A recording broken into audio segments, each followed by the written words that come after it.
आज संध्यारे मुहांमुही हेबाकु जाउछंती प्रथम वर्षर IPL champion Rajasthan Royals एवं defending champion Kolkata night Riders.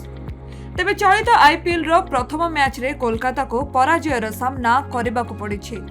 Rajasthan Royals Bengaluru ठारू 7 विकेट रे परास्त होइछि कोलकाता। तेबे चलित मेगा ऑक्शन रे कोलकाता वेंकटेश अय्यर को 23 कोटी 75 लाख टंका रे किनिथिबा बेले प्रथम मैच रे मात्र 6 रन करी पाभिलियन फेरिछंती वेंकटेश। आज रे मैच रे वेंकटेश को बैट रु बड़ स्कोर आशा करिबो कोलकाता। तेबे अन्यपटे राजस्थान रॉयल्स निजर प्रथम मैच रे सनराइजर्स हैदराबाद ठारू 44 रन रे परास्त होइछि। प्रथम मैच रे राजस्थान रो बोलर फिका पड़िथिबा बेले 287 रन रो एक बड़ टार्गेट सेट करिथिला हैदराबाद। यशस्वी जायसवाल, रियान पराग और नीतीश राणा को खराब प्रदर्शन फल रे दल को पराजयर सामना करिबाकु पड़िथिला।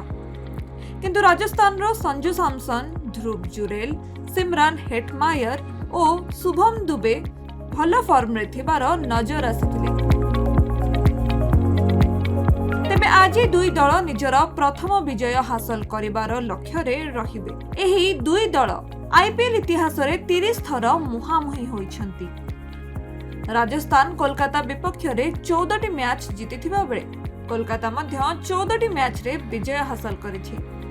आ दुईटी मैच रे कोनोसी फलाफल घोषणा करा जाई पारि नाही। किंतु विगत 2 वर्ष उपरे नजर पकाइले दुई दल 3 थर मुहांमुही होइछंती।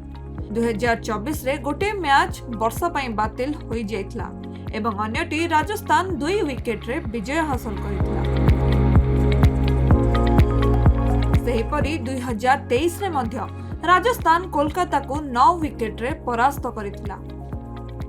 लगातार 2 वर्ष राजस्थान कोलकाता उपरे भारी पड़िथिबा बेले चलित वर्ष प्रतिशोध नेबा पई चेष्टा करिबो कोलकाता। अन्य पक्षरे राजस्थान कोलकाता को परास्त करी चलित आईपीएल रो प्रथम विजय हासिल करबाकू चेष्टा करिबो। ब्यूरो रिपोर्ट, खेल ओडिशा।